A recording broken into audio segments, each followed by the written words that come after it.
Ito nakaalam na pag-ihatag mo, isa kag isa sa amon Ginoo nga ang mga pulong mo naintindihan namin. Kakupos sa paggamit mo man, sining akong bibig Ginoo nga maihambal ko Diyos ang imo mga tinutuyo, partikular sining mga pulong mo. Salamat amay sa pagpakamaayo mo, lukubi kami sa imong biling kalugo hasta matapos ang bulaton sa pangalan ni Jesus. Amen.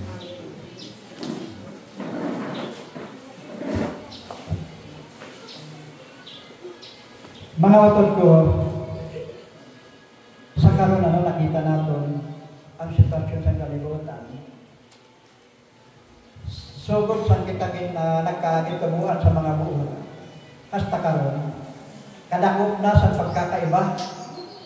Tuod, kadako sa pagkakaiba sa bihog sa kalibutan. Nga mabatian natin, sa una may mga tagna, may mga hula. Hula. Nga magkakatabo, amone. Kag sa Biblia, nakita din natin ang kamaturan nga sa katapusan na tiempo, sa tiyon naman sa kalibutan, madamo ng mga kapipitan, ang mga kalatabo, madamo ang mga pag-agihan, mga kabuglayan sa mga tao. Matuod din insakto.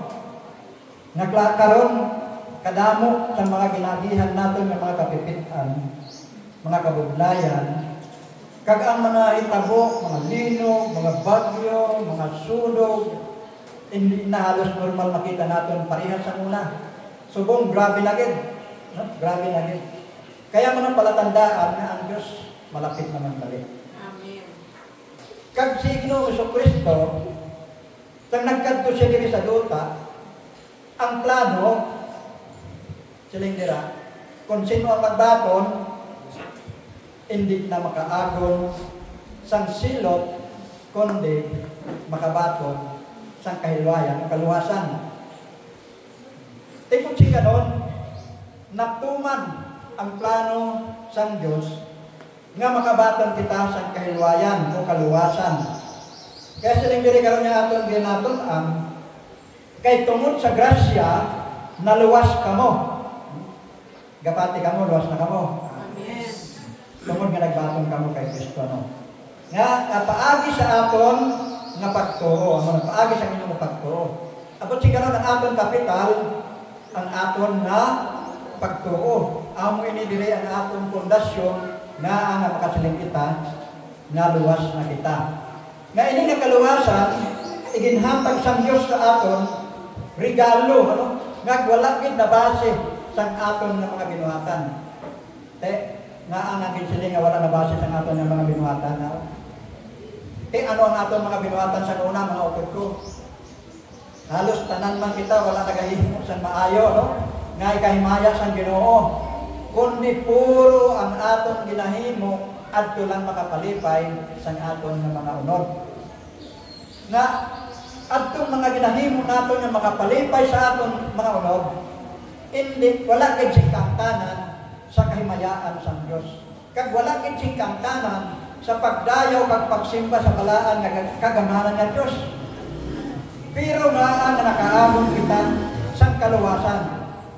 Nga ang naging tagaan ikaw sa kaluwasan sa Ginoo. Nga hindi man maayo ang aton ng mga binuhaton. Tungod sa iya bukto nga anak na si Kristus nga nagkadto diri sa duta. Nang ihambal, kung sino man ang magbaton ka magtuo sa iya, hindi na kita makaagom sa kalaglagan, kundi mabaton naton ining kaluwasan nga ginatanggap sa Diyos. Kamuman, tagipusoon ba sa tagipusoon ba ninyo ang pagbaton kay Kristo? Inagipusoon ba pagbaton ba kay Kristo? Masiling naton na halin sa tagipusoon ang aton na pagbaton tungod kay ari kita diri nagabalik-balik kasi Domingo. Kag ini nga ministeryo diri pila na gani ka tuig, sobra na 30 anyos, no? Nga nagadayaw kita kag nagasimba sa Ginoo. Isa ka mga palatandaan nga ang kaluwasan ari ginhatag sang Dios sa aton maski nga sang una wala kita nagasimba sa iya. Pero siling diri sa verse 10, ginhimo kita sa Dios, ari na ang diretso. Ginhimo kita sa Dios, kag sa aton pakig-isa kay Kristo Jesus, ginhatagan kita niya sin bag-o nga kabuhi para maghimo kita sing maayo nga mga buhat. Okay, maliwanag. Ginhatagan kita paagi sa aton pakig-isa kay Kristo Jesus, ginhatagan kita niya sin bag-o nga tagipusoon. Wala na ang muna natin ng mga tagipusoon, manauna, kundi bag-o nga tagipusoon nga nagakabuhi karon kag para maghimo kita sa maayo nga mga buhat. Wa ganon, ang maayo nga mga buhat iya ka Ginoo nga mga buhat. Diyos nun nga mga buhaton. Kaysa muna nagahimo man kita, nagatrabaho man kita, kag silingganin naton matarong kita. Pero sa tubangan gali, sa mata gali sa Diyos, tungod kay wala kita nagadayaw sa iya, ano man ang aton nga mga binuhatan, basura lang. Basura lang. Kay maski maghambal ka nga may natago na ko, nga wala ka man nagakilala sa Ginoo, kay sino ang kakadayawan sa imo. Diba? Hindi sa Ginoo. Kung mabinuligon ka man, kasi sino ang nagakuha sa kadayawan, ikaw mismo. Hindi ang Ginoo. Kaya amo na, nagkaroon, iginpatag ini sa Ginoo. Na ang kaluwasan na iya ginhatag sa aton, wala gid na base. Mayong agaw ron. Nga ang kaluwasan nga iya ginhatag sa aton, wala gid na base sang aton nga mga binuhatan, kundi sa plano sa Dios. Kaya ari kita nagapadayon sa pag-alagad, pagsimba sa Ginoo tungod nga iya inabugay sa kada isa sa aton. Sila niya regalo niya nga sa aton nga kita nakahanop sa iya nga mga pulong kag regalo niya nga mayara kita sing kalipay sa pagtuman sa iya nga mga sugo tungod kay ginhatag niya sa aton ang kaalam sa tinatawag na pagtuo. Pagtuo ang pundasyon nga ang makabaton kita sa kaluwasan. Tamaan natin ang ginatawag ng pagtuo. Ang pagtuo, masiling natin, siling nga sa Biblia, na amo siya ang salig o pagpati sa mga bagay nga hindi natin makita. No? Hindi siya makita. Pero hindi lang amo na nga tungod ka nakatuo ka sa mga butang nga hindi nakita. Ang pagtuo mga kauturan, siya ang direksyon sa aton pagkabuhi bilang nga mga Kristiyano. Naghahatag siya sa hibalo kung ano ang mga dapat naton himuon sa pagkabuhi karon bilang nga mga tumuluo. Kay kung wala naton naintindihan ang kahulugan sa pagtuo, hindi man kita kadto diri sa simbahan nga ini, pag hindi man kita magtipon kada Domingo sa pagsimba kag pagdayaw sa iya, tungod nga wala naton naintindihan ang ginatawag nga pagtuo. Pero salamat sa Dios sa iya nga bugay nga hatagan kita sing kagayunan nga makipag-isa kay Ginoong Kristo. Diri nagsulod ang balaan espiritu sa aton nga antag sa mga pulong nga aton mabatian halin sa Ginoo kag antag sa mga pulong nga aton mabasahan nga nasulat sa Biblia nahangpan naton kag iginakabuhi na natin. Kaya amo ini ang purpose, amo ini ang pulos, amo ini ang importansya sa pagtuo nga ari sa aton. Nagahatag siya sa direksyon sa aton pagkabuhi. Kag ano pa gid? Nagahatag siya sing kaalam sa aton kung paano kita magpangatubang sa mga nagakalatabo sa aton kabuhi karon karon nga panahon nga sa diin ang sitwasyon sa kalibutan nga siling ko pakabina nagalain na halin sa una kag sa subong nga kadako na ang pagkakaiba sa una kag sa subong. Maskin lang sa panimalaya, sa kalimbawa sa nato. Sa una, ang mga ginikanan, sa kapamilya lang, siyempre may kabataan. Ang kabataan sa una, sa tulog pa lang sa ginikanan, pagtulog pa lang sa ginikanan, nakaintindi kung bawal, kung hindi, di ba? Sa una na, tulog ko kaya sa akin nga tulog ko na ako sa lamay, halimbawa kung may bisita, nagsulod dira, tulog ko na ako sa lamay, buti ganon, halin. Pero karon panilagi bala ninyo ang kabataan. May bisita nga nagkanto ka dira, una pang bata, ma-entertain ha. Tulungon man nimo, magwa pa, ngayon mamatay, hindi nakaintindi. Kaya isa pa, ano karon pa isang nakikita naton sa kabataan kag sa mga ginikanan, halos kung si ganun lang ang mga ginikanan, amo pa ang nagapasakop na lang sa kabataan para hindi maglungtad ang ginamo sa isa ka pamilya. Kaya daw ang kabataan pa maisog. Ano? Nakita siguro halos na may mga pamilya naman wala ko nakita ng mga bata. Para sa atong gini. Kaya amo na yan, dapat natin bantayan. Nasa actually pagtuo karon nga atong ginapanguyatan, dapat nga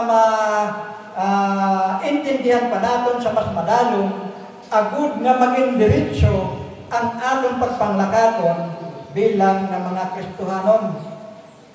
Kaya limbawa, makasiling kita, nakasimba naman ko, matutong man ako nga mag-alagad sa Ginoo, nagatuman man ako sa mga buluhaton sa Diyos, pero nga nagakalatabo pa amo ni sa ako na ako. Nagaluntad pa mga problema, nagaluntad pa mga balatian, nagaluntad pa ang kawalan, na nagasimba naman ako. Mga kauturan ko, dire makita sa Diyos kung ang aton pagtuo matuon. Nga samtang nagapangatubang ka sa magkaiba-iba na mga pagtilaw sa imong kabuhi, pero ang imong pagpangalagad sa Ginoo, ang imong relasyon sa Ginoo, hindi apektado. Nasunaran nyo na? Na maski may mga pagtilaw ka mo, okay na, batyagan mo, mga kasakit. Kasakit sa balatyagon, batyagan mo na wala. Di pa kung wala ka kwarta, pagtilaw na. Pagtilaw na, so wala ka na kwarta. Pero sa gihapon, ang imo espirituhanon nga kapag kabuhi, hindi apektado. Nasunaran niyo na. Makadayaw ka gihapon sa Diyos. Makahaleluya ka gihapon. Amo na mga kauturan ko, nga ang kaluwasan na ginahaginhatag sa Ginoo dire, tungod sa aton pagtuo, dira naton maagom ini sang insakto maagom naton ini nga pagtuo kaluwasan tungod nga ang aton nga pagtuo sa Dios na nagapadayon. Kaya ang silingan ni sa unang Korinto chapter 16 verse 13 nga dapat magbantay kita kagay maging malig-on ang aton nga pagtuo kag maging maisog kita kapag atubang anuman ang mga problema kag maging mabakod kita. Kag ang tanan naton nga mga ginahimo, himuon naton nga may paghigugma. Dira ini sa unang Korinto chapter 16 verse 13. Kag 14. Amo na dira ang tandaan naton. Nga klaro ka tama nga ining aton mga ginahimo karon ara kali sa Biblia mga nasulat na ini. Ginsulat na ini sa mga alagad sa Ginoo. Agud nga mabasahan naton nga pag abot sa aton nga tion kita ya makahibalo kita sa giho diri sa sining kalibutan bilang nga mga Kristohanon kita nga mga tagulo. Kaya amo na makaturan ko nga masiling naton nga tungod nga si Kristo ari na sa aton ang kaluwasan mabaton gid naton. Pero may mga kondisyon. May mga kondisyon gihapon. Paano ang pamangkot?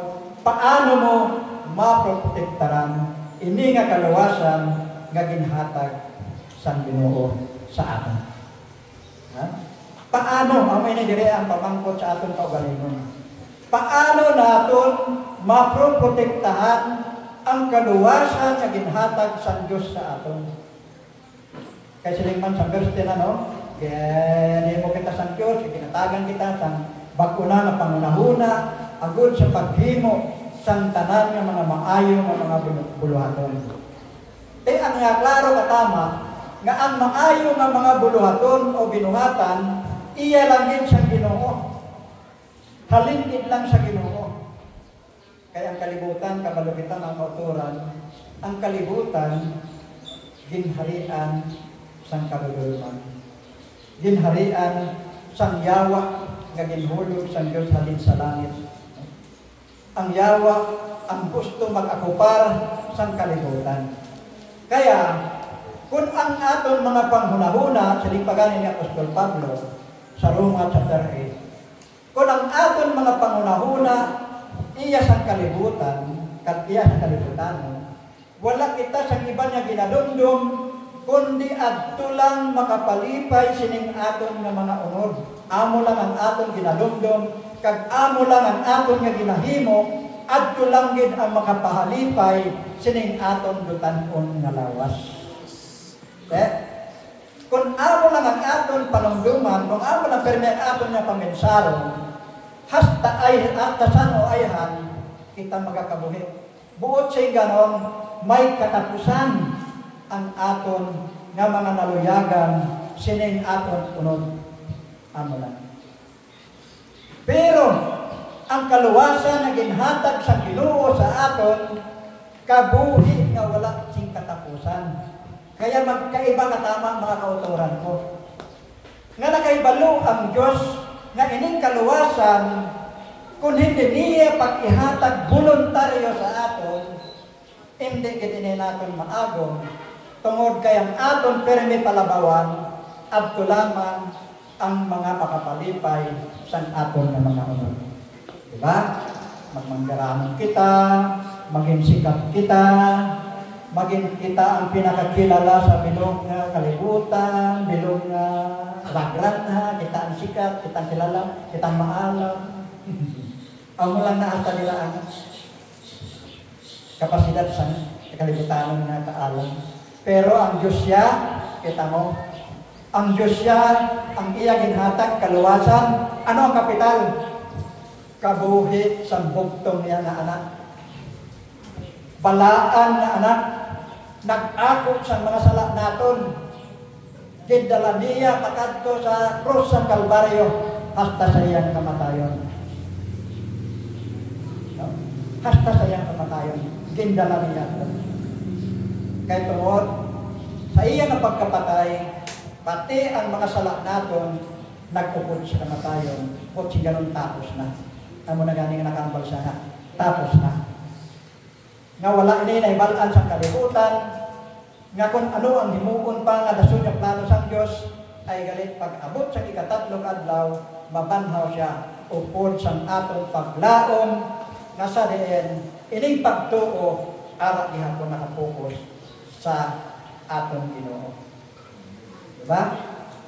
Tungod nga nabanhaw siya, amo na nga mayara kita sing kaluwasan, nga ginalauman karon.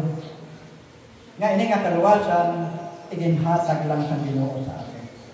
Amo na nga siling diri sa uli, na wala gid sa aton makapagpabugala sa Dios tungod kay ang aton nga mga gawin. Siling pagani sa Isaiah 15 siya 55 verse 8, ang pangunahuna sa Dios kay mga pangginawit layo sa aton mga pangunahuna kag pangginawit. Kung ano kalayo ang langit kag ang luta, amo man ang distansya sa pangunahuna kag pangginawit sa Dios kag sa pangunahuna kag pangginawit sa tao. Kaya amo na mga kauturan ko, nga kung ining kaluwasan na ginhatag sa Ginoo, hindi naton maproteran, hindi naton maprotektahan, kag kung wala kita makahibalo kung paano naton ini panuyatan, posible pa ini nga malula. No, posible nga malula. Nga aman, kay siling diri sa Kirsten, di ba ginatagan na kita sa bagong kabuhi? Karon, kung ining naton bagong kabuhi, ginuuntakan naton, nagbalik kita sa dati, tibot siya nun, araw padiraan, kaluwasan. Waay lang din, no? Waay lang. Kaya maghalong kita, ariyan kita na paalala lang, no? Paano doon pa dito na. Antes kita mag-diretso sa naton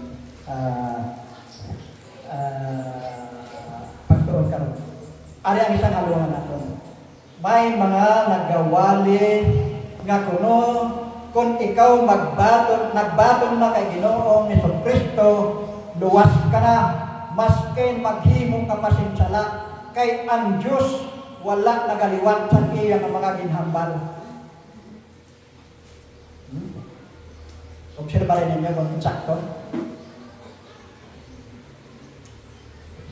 Mga kauturan ko, hindi kita magdaso-daso, tunan naton ang kada mabatian naton nga mga wali santag sa katao. Kay karon sining ang Ginoo, madamo nga mga manugwali ang magahambal na sila ang matuod. Pero kitaya ang atong ginahangkat sa inyo, magtuon kamo sing maayo sa Biblia, kag pamatian ninyo sing maayo ang mga nag-aawas nga mga pulong sa sino man nga mga nagawali. Amo lang aton ginahatag sa inyo o sa amo lang ang luyag sa Diyos na matunan natin. Agod nga ang mga panganak sa demonyo mapaghandaan naton kag kita mismo hindi kita madala sa mga panghangkap sa yawa nga ang diretso man lang gali amo ang kalaglagan. Dito nato mapaminsaran nga insakto dito nga hindi kita mag-agi sa maluwag, kadalan, kay ang punta, kalaglagan. Mas maayo na mag-agi kita sa makipot kadalan, kay ang punta rito, amo ang kaluwasan. Kay dili pa lang, sa intimano pa lang, sa karon pa lang, ngari pa kita nagakabuhi bilang ang mga Kristohanon, madamot na kita sa mga pagtilaw na aton mga ginapangatubang, kag madamot na kita sa mga pagtilaw na aton nalampuan tungod kay nagasaling kita nga ang Diyos kaupod daton, madamo na kita sa mga problema nga nasolbar tungod kay nagakilala kita nga ang Diyos amo ang nagabulig sa aton. Amo ini ang pagtuo nga ara na sa aton. Nagahatag siya sa kaalam, direksyon sa aton kabuhi kung paano kita magkabuhi bilang mga Kristohan. Sa aton pamangkot kung paano naton nga maprotektahan ang kaluwasan na ginhatag sa Diyos sa aton, basahon naton ang una na Pedro chapter 2 verse 2.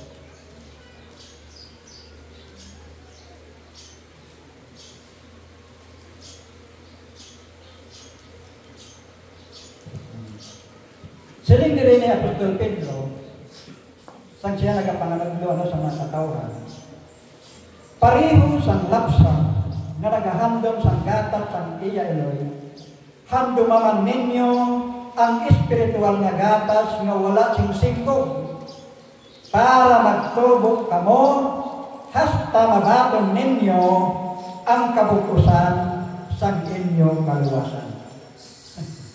Amo ini ang isa ka pulong, isa ka bersikulo nga iginatudlo sa aton kung paano naton mapangalagaan ining kaluwasan na ginhatag sa Diyos sa aton. No? Siling pareho sa lapsag. Ginhalimbawa kita sa isa ka lapsag. Hindi man kabalo maggiho pa, hindi pa man siya kasarang maglakat, magkuha sa iya nga pagkaon, kundi nagasalig lang siya sang gatas sang iya nga Eloy. Amo man kita. Dapat nga magsalig kita sa ginasiling nga espiritual nga gatas nga wala singsimbog. O sikanon pure. Wala singsimbog. Agod nga magtubo kita. Hasta nga mapat-or sining nga maagon naton ang kaluwasan nga ginhatag sa Diyos. Kung himay-himayon naton, buot sing ganon, kung hindi naton mahimo ang ina nga instruction sa aton, nga handog naton pero di sa tag sa kauras, ang mga espiritual na mga buluhaton sa Ginoo, mga kauturan ko, may posibilidad na hindi naton maagon ang kaluwasan. Kay baligon naton ang hambal ni Apostol Pablo na kung ang aton pangunahuna ginagamhan sa mga kalibutanon, ang aton permi lang ginahimo aton makapalipay sa aton unod. Pero kung ang aton pangunahuna ginagamhan sa Espiritu Santo, wala kita sa tiban nga ginapanundong sa tag sa kaoras kundi kung paano natin madayaw ang balaan na Diyos, kung paano natin mahimaya ang Diyos ng gamhanan nga nagpili kag nagtawag sa aton nga iya maging anak. Wala kita sa ibang ginapaminsar, kundi kung paano matuman ang mga sugo sa Diyos nga amo ang maghahatag sa aton sang katumanan nga kitaya makakadto sa iya naging harian. Daw simple man lang mga kapatid ko, no? Daw simple man lang. Pero ang struggle sa aton kabuhi, sa aton pagkabuhi, grabe ang atakihay nila. Grabe ang atakihay. Amo lang na ang aton na ang mga silingani nga dapat bantayan naton.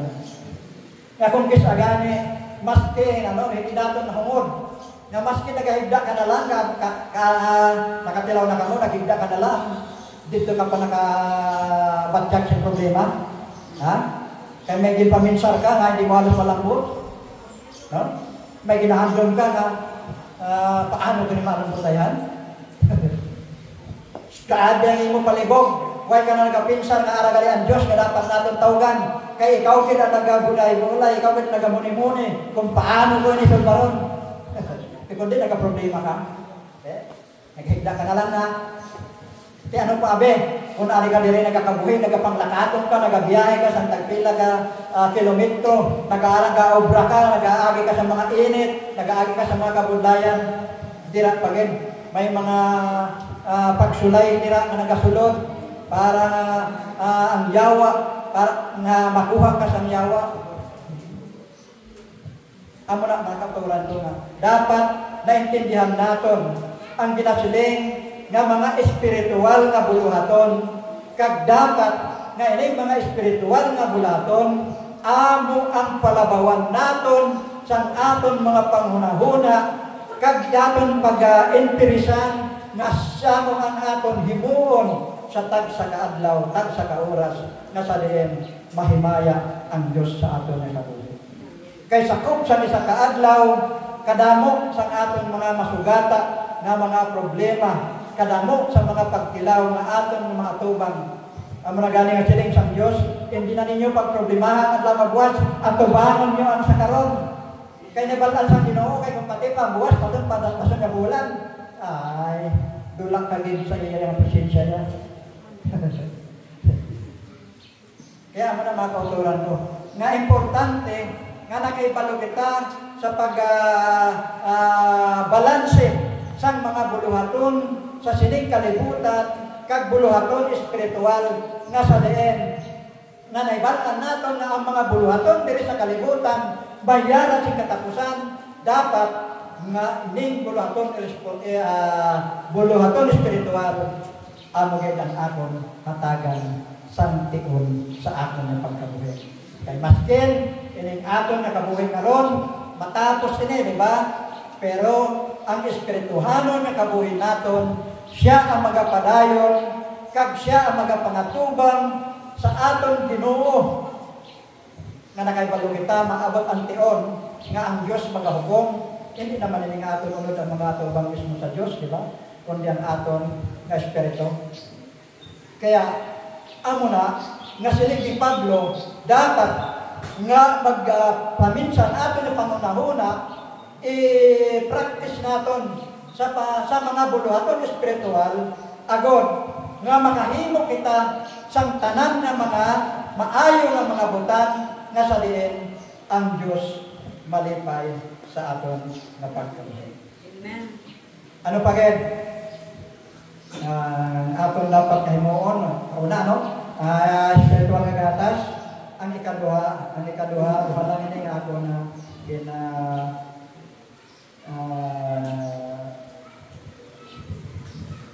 isulat. Madamo ang mga paagi, pero duha lang ako na isulat ng mga bersikulo. Ang ikaduha nga Pedro chapter 3 verse 18. Apang magtubo kamo sa bugay, kag magpagkabugay, maapang magtubo kamo sa bugay, kag sa pagkilala sang atong Ginoo, kag manluluwas ni Kristo. Sa duha ka bersikulo mga utod ko, kung mahimo lang ini perminaton, kung matuman lang ini perminaton, sigurado nga ang mga buluhaton espiritual kag ang aton pagkabuhi bilang ang mga Kristohanon maging mabagod kita. Ang aton pagkabuhi bilang ang mga Kristohanon maging malipayon kita sa pagpangalagad sa Dios maskin pa nadam ang mga naginagihan natin ng mga kabulayan. Kaya diba, sila ko gani kagina, na wala na ako income kada adlaw, no? Ka-500, pero paano ko maagom ang kalipay? Na wala na ako kwanta. Ha? Hindi kaplastikan, ano ang pagambal ko sa inyo, hindi plastic, ha? Matuod, nga nakakalipay ako, maski nga wala na ako sildo. Tungod, kaya ang gahom sa Diyos, ari sa akin. Mas dako ang Diyos kaysa tanan ng mga bagay. Kagkabalo kita, kung halimbawa ako nga iya anak, wala na sa income, di ba ano pang ginahimo sa Diyos? Kay maalaman siya. Di ba si Elias Gane, nga wala siya si makaon, pis-pis na uwan, ang ginsugo niya na magadala sa iya ng pagkaon. Di sa aton subong, kung wala man uwan, kano na magdala sa atong pagkaon, nagagamit ang Ginoo sa mga tao nga mag-supply sa aton nga mga kinahanglanon. Kag ini nakita ko ano sa akong kabataan nga diri nagatubo man ang ila espiritual nga pagkabuhi.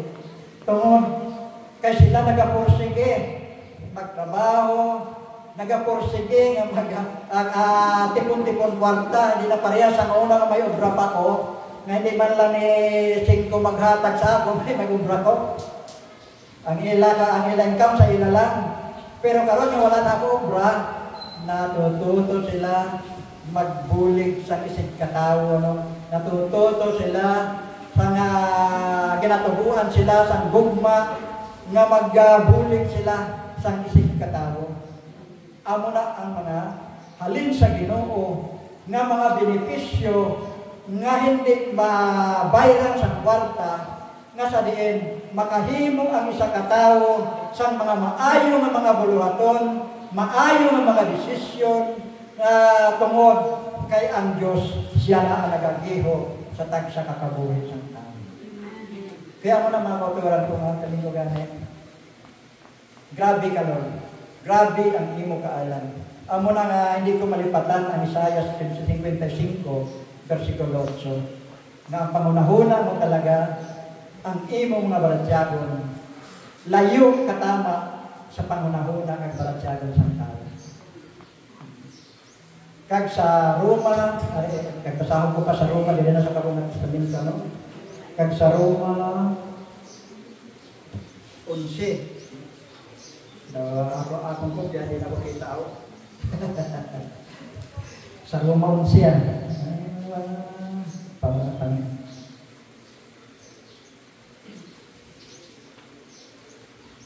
Roma 11.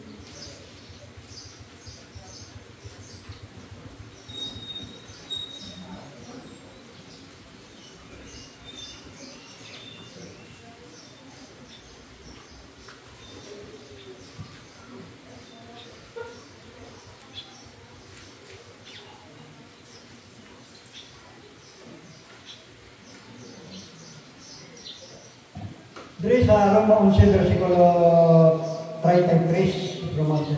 Siling niya, makatilingalagid ang kaayo sang Dios. Hindi ta matungkad ang iya kaalam, kag ang iya nahibaruan. Sino bala ang makaintindi sa iya desisyon kag sa iya mga pamaagi. Pareho sa ginasiling sa kasulatan, sino bala ang makahibalo sa hunahuna sang Ginoo. Sino bala ang makatudlo sa iya kung ano ang iya dapat himuon. Diba? Roma 11, versikulo 33. Amo na mga kauturan ko, no? Nga sa aton pagkilala sa Diyos, hindi gid naton mailigar nga ang aton ihibalo talagang pagsakit katama kung hindi ang Diyos ang naghatag sa aton sa kaalam ng pagkakinsya. Amo na kinahanglan naton nga magpalapit pirmi sa Diyos. Kinahanglan naton pirmi magpanawag sa Diyos. Kinahanglan naton pirmi nga magpangayo sa Ginoo. Magpangayo sa kaalam, magpangayo sa kakusog, magpangayo sa kalipay, magpangayo sa gugma nga sa diin. Mahimo naton ang tanan nga sa pag-alagad sa Ginoo kung ang Diyos magaupod sa aton. Kaya amo na mga katulad ko, no? Amo lang na ginabalik ko lang ato na gintunaan episode chapter 2 verse 8, ang kaluwasan na ginhatag sa Diyos sa aton, regalo ini. Pero kung hindi naton mapanguyatan, matipigan, pwede malula kung hindi kita magapos sige sa pagpangalagad sa Diyos. Dalayan. O labing gamalan namin naman sa langit, Ginoo. Salamat,